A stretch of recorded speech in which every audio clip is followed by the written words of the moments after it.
Hi, everybody. Hello, I'm Ryan. I'm Bethany. And we are Ryan and Bethany Board Game Reviews. And today we're going to talk about Scythe, but before we do, we want to say, please subscribe. We know that the majority of you watching us right now actually are not subscribed to our channel, so What's just the deal? Go ahead and subscribe so you can see our videos as they come out. Okay, so we are going to be talking about Scythe. This is designed by Jamie Stonemaier, and the artwork and world building is by Jacob Brzgalski, and it is published by Stonemaier Games.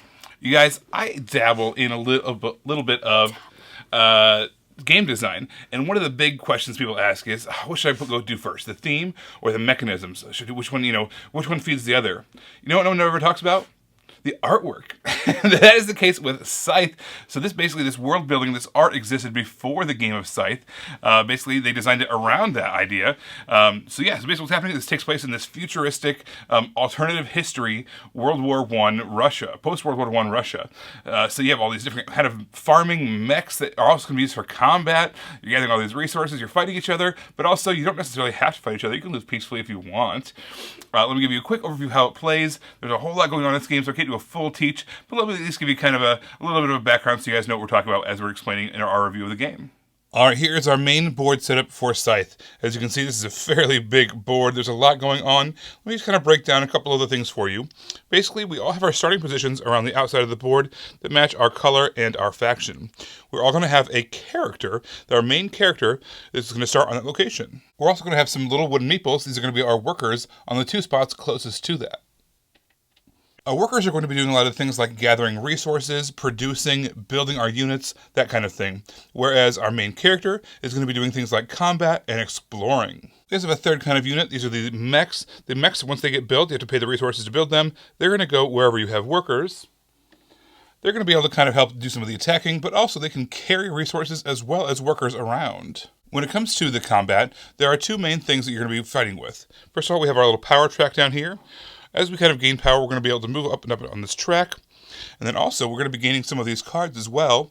There's a deck over there, and basically you're going to draw from that occasionally. And it's going to say things like 2 through 5, basically, on these little cards at the top. What's going to happen is, first of all, only plastic really participates in the combat. So, for instance, we have the wooden meeples. Wooden meeples don't fight, but our characters, as well as our mechs, which are made of plastic, do fight. So that's kind of how I remember it. Each player involved in the combat is going to get one of these dials, and what you're going to do is you're going to choose how much of the power from that track you want to use, and also, however many of your plastic pieces are in that combat, you can choose to add cards based off how many you have. So, if you had 2 pieces in your combat, let's say 1 mech and 1 character, you'd be able to secretly add 2 cards, if you wanted to this combat dial. Alright, once both players are ready, you're going to reveal your dials and show what you spent. Alright, so we spent 3 power off of our dial, or off of our track over here, as well as 6 more in power. So our total power combined is 9. So what's going to happen is, if you are the winner of that combat, you're going to be able to place one of your stars on this top track over here. I'll explain what that means in a little bit, but basically that means you won the combat, you're going to get some end-game points. If you lost the battle, all that's going to happen is basically your plastic pieces are going to come back to your main home base, and because you lost, you're also going to be able to gain one of those cards as well to help you out in a future battle. Over here we have our popularity track. What you're trying to do is trying to get as popular as possible with your people, because the higher up you get, the bigger your multiplier is going to be for some end-game scoring. So as you can see, it's kind of broken down into 3 sections. If you get into that very top section, all of these multiplying end-game parameters over here are going to be multiplied by the top values, which is fantastic. The most common scoring parameter are these top things I mentioned. There's a whole lot of different ways that you can add stars to the board. Alright, so on your board itself, everyone's going to have a player board, which I'll show you get to that in a minute. If you're able to fully upgrade your board, you're going to get a star. If you're able to add up all 4 of your mechs and put them on the board, you're going to get a star. There's 4 buildings that you can build. If you do all that, you're going to get a star. There's 4 deployments that you can make. If you do all that, you get a star. You have 8 total meeples that you're going to own, and if you can get all those on the board, you get a star. Then also I want to talk about these little over here. Every player is going to get 2 of these cards at the beginning of the game, and they're different end-game scoring situations. This one says, have 8 or more combat cards in hand and at least 1 combat victory star. If you at any point in the game achieve this, what you do is you just cash it in for a star. There are a ton of different cards in that deck. They all do very different things. We're all going to get dealt 2 of them at the beginning of the game, and basically whichever one you finish off first, you get that star, and the other one gets discarded. There are 2 separate spots for combat, so if you can win 2 combats, you're going to get 1 star per each. After that, you do not get any more stars whenever you win a combat, except for one of the characters, which I'll explain that in a little bit later. There's also a star for being able to get all the way to the top of the popularity track, and a star for getting all the way to the end of the power track. So there's a lot of different ways to get stars. Not only is that a great multiplier for getting a lot of points into the game, it's also the end game trigger. Once one player has 6 of their stars out on the board, the game immediately ends. There's a lot more going on the board here as well, such as we have the tunnels that allow you to kind of hop from spot to spot. There are lakes that you cannot traverse or be in. There's rivers that you can't cross until you upgrade certain abilities. And then also in the spot in the middle there, that is the main factory city. Basically, one of the ways that you can score points into the game is by owning a lot of territories, owning a lot of spots. That particular spot is worth 3 spots by itself, which is fantastic. But also, when you get your character there, you are going to get a card from that factory spot. It basically gives you an extra action that you can use on your board, which allows you to do things more effectively or in new ways. The last thing I want to point out is we have these little encounter tokens on the board at various places. Whenever your character, just your character, your main person, gets to one of those encounter spaces, you're going to flip over the top card of this deck and you're going to read it. It's basically going to give you 3 different choices. This particular one says, you can either steer the disoriented mech through the fog with your lantern, you can gain some resources and popularity, or you can pay the stranded man for his mech, you can pay money in order to deploy one of your mechs, or you can shout nonsense until the mech comes close enough for you to rob it. You can cost yourself a couple popularity to gain money and some resources. So these are 3 choices. They're all good things for you. There's never any bad choices here. But you can choose which ones you want to do and kind of gain those resources or those popularity or those items. There's more I could show you, but now let me dive into the individual player boards. Here is an example of a blue player's player setup. So basically this top board is going to match up with whatever your player color is, whatever your faction is. It's going to give you spots for your different mechs, as well as all the different actions that you can uncover once you build them. So for instance, a Riverwalk is a really important one. Once you've built that mech, now you can cross rivers, especially because the starting factions are all kind of surrounded by water. You also have what your starting resources are, and you also have a special ability. But these bottom boards over here, these are random. So you're randomly going to get one of these, and basically it's going to have 4 actions across the top, 4 actions across the bottom. Every player is going to have the same 4 actions in both places, but not necessarily in the same locations. So for instance here, we have the bolster action at the top paired up with the upgrade action down below. Every other player might have a very different setup where their bolster action is paired up with their deploy action, or whatever the case is. So on your turn, what you're going to do is you're going to take your pawn, and you're going to place it on an action spot. You're going to do the top action, and then if you can afford it, you can also do the bottom action of that same spot. The next time it's your turn, you have to go to a different spot, take a different action. There is one faction that can break that rule, but in general, you can have to do different actions after one another. Let me go over a couple of the important actions here. Keep in mind that all the costs are going to be different. So for this particular one, this one costs 3 oil in order to do an upgrade, but you also gain 3 coins. Other boards, it's still going to have an upgrade action, but it might cost different things and give you different rewards as well. So to start off with, we have our bolster action. You can pay money to do bolster, which means you can either add power to the track, or you can draw one of those power cards. Later on, once you've built some things, if you built that monument, you can also take that action and you get popularity. Over here, we have the produce action. Basically, based on where your workers are, you're going to be able to produce those goods. So if you have a guy on the food resource and you have a guy on the wood resource, whenever you take that produce action, you're going to be able to put wood and food on the board wherever those workers are. There's also a spot on the board where you can create more workers. And when you do that, you take them off the board. What's going to happen is eventually, you're going to have to start paying for this action. So now you have to pay a power when you take that action, maybe even a popularity. So as this board uncovers, your costs are going to change as well. This particular spot talks about moving. Basically what you can do is you can move around the board. You can take 2 different people and move them on the board 1 spot each. And over here, it allows you to trade some goods or gain some popularity. Basically what that means is you can kind of just gain goods. So for instance, if you're in a spot that is landlocked and doesn't produce any steel or metal, you can use that spot to gain some metal. All right, now across the bottom, let's talk about those actions. Starting with my very, very favorite one. This is the upgrade action. Over here, you can see all these kind of cubes that are on these various spots. What they're doing is they're covering up good things. So for instance, this bolster action, it can give you 2 of those power. But if you do an upgrade action, you can remove that cube, and that's going to give you 3. However, you can also, furthermore, take that same cube, drop it down below somewhere, and now what you've done is you made the cost of something else cheaper. So now, this is our deploy action. We would have to pay 3 of those metal. Now we only have to pay 2 in order to deploy something. So the upgrade is awesome. That's what allows you to kind of take these cubes up here and drop them down below. They do not have to be in the same spot. You can take a cube off of here and put it over here. It doesn't matter. We already mentioned deploying. Deploying is how you're going to get your mechs out there. This is their building spot. The buildings, there's 4 different buildings in the spot. This one I already talked about. It gives you popularity. The mill gives you extra resources. The mine helps you kind of move around wherever the mines are on the board. And the armory is going to give you extra power. And remember, a lot of your stars are going to come from this board as well. If you build all 4 of your mechs, all 4 of your buildings, all 4 of your deployments, or all 6 of your upgrades, those are all going to give you stars on the main board. The last thing over here is enlisting. Enlisting allows you to take these little cylinders off of the board, put them on your main board. It's going to give you some extra resources, as well as uncover something. This one says, once you uncover this, whenever you or anybody else does an upgrade, you're going to get that particular resource.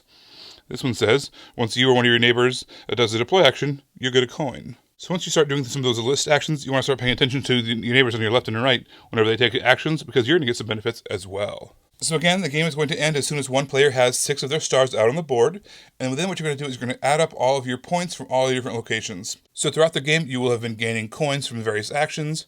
Also, you're going to be getting stars multiplied by how popular you are. You're going to be getting points based off of how many hexes you control on the main board, again multiplied by how much your popularity is, and also how many leftover resources you possess, again multiplied by how popular you are. You're going to add up all of your coins from all your different locations. Whoever has the most points at the end of the game wins. The component quality of this game is awesome. These minis are so good. They're so detailed. It almost makes me sad that we don't paint our stuff Right. because I feel like these would work really, really well with it. And not just that, but the board. The board looks awesome, of course, that main player board. But your individual player boards are recessed, and I just love that. I love when a board does that, and you can't mess it up by knocking things over. And it's really clear where everything should be placed. It's just component quality is great. I think that the box art and the kind of the font on the top here is a little bit misleading. It almost makes it look like this is a full-on war or combat-based game, right? Whereas if you just view it as that kind of a game, I think you're going to miss out because there's a lot more going on than just that. Yes, there is combat. That is a portion of the game. And there's always kind of that threat of building up defenses and then never actually attacking, you know?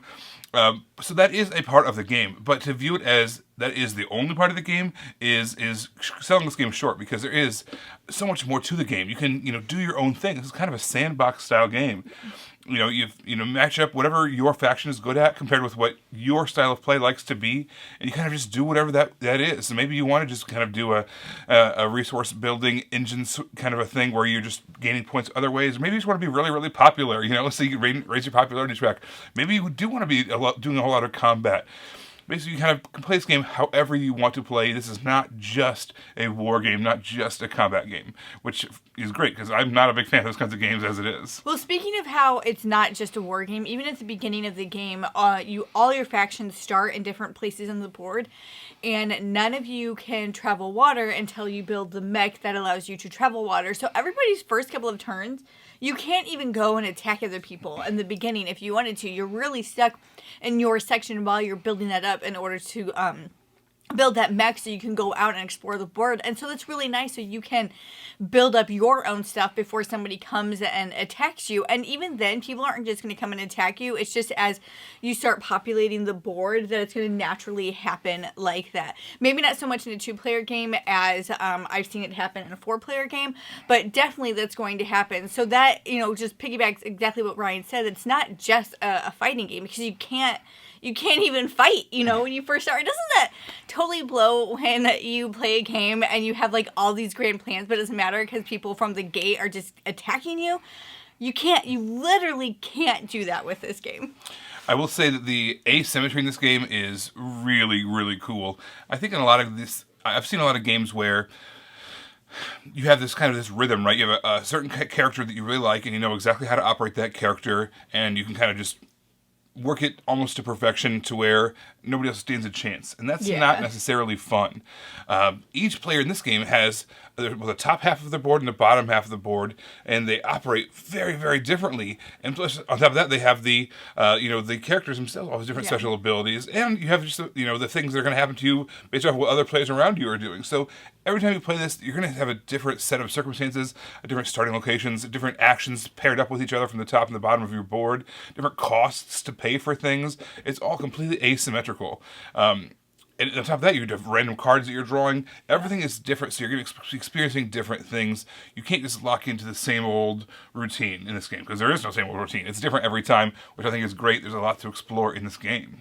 So I'm coming from this game from what I feel like is a pretty unique perspective, because I played my little Scythe first, right? So we played that with our girls. We've had it for a while. Our 5-year-old loves that game. I don't know why, because it's not like she wins it, but she just absolutely loves that game and asks for it all the time. And so I was really familiar with My Little Scythe when I came to playing Scythe. And because of that, it was actually really easy to learn. Because it really is, My Little Scythe really is just Scythe Light. It is. It's the same thing, but this is just more. It just has a little bit more, but it really is the exact same way that you play, how the board is set up, how you take your turns and actions, even needing to get, there's not as many, but even the things that you need to achieve, the first one there, like, so much of the game is really similar, so it made it really easy for me to learn this game. And I feel like if this is a game that you absolutely love, but you can't get people to play it with you, like, maybe start with My Little Scythe and have those mechanisms just already there because it's pretty easy to learn. And then you can easily gravitate towards this game. I do want to say, I think I liked My Little Scythe better. I don't know why. Cuter. It's cute. It's cuter. I mean, but the artwork on this is phenomenal. So normally that takes me in. But I think I just, I don't know. I think I just preferred it more because sometimes, not all the time, but sometimes with this game you would set out to do something and you couldn't really always do it, where I felt like I could do that in My Little Scythe. You're just like getting hit with pies more than bullets. Yeah. And it's just like all four of us play it. Us and the girls play it. Our girls would not be able to play this one, which is fine. It's not like... Which is exactly the demographic. It's the market that they were assigned, shooting for. Okay, so my big question is, does this stand the test of time? This game's been out for a little while now. This is not a new release. What? Yeah, I know. In modern board game terminology, this is a dinosaur now. So, does it stand the test of time? This has been around for a while now. It's been on a lot of different top 10 lists. It's been on bottom 10 lists. It's been on BGG hotness. It's had expansions and renovations. It's just had a lot of it has been talked about this game. So, what you're wanting to know, what I'm wanting to answer is, does this hold up? Does it stand the test of time? And I think the answer is yes. This is a game that, if it's not already considered a modern masterpiece or a modern classic, it should be, because it has been around for long enough. It totally is a modern classic. It's been, it is still stands the test of time. There are still mechanisms in this game that are brilliant that I see other games drawing from. It's still inspiring other games. You talk about My Little Scythe, for instance. That was something that a family made to be able to play a game like this with their families. And it's inspiring other mechanisms in other games as well. Between the art, between the asymmetry, between the cool mechanisms and the mechs themselves. There's just a lot of life here. Exactly, 100%. This is a game that absolutely is still relevant. This is a game that we can still play, have a great time. People are still going to be like, "Oh, Scythe! Oh, I love that game. Let's let's organize a game of it," because it stands that test of time. This is not one that's going to get this fade away. Yeah. This is a great title. It still is. Is it everybody's favorite? No, because things cycle through. But at the same time, this is always going to be the conversation, I think, from here on out. Oh yeah, definitely. Everybody, thank you so much for watching it. Don't forget to subscribe so you can see our videos as they come out.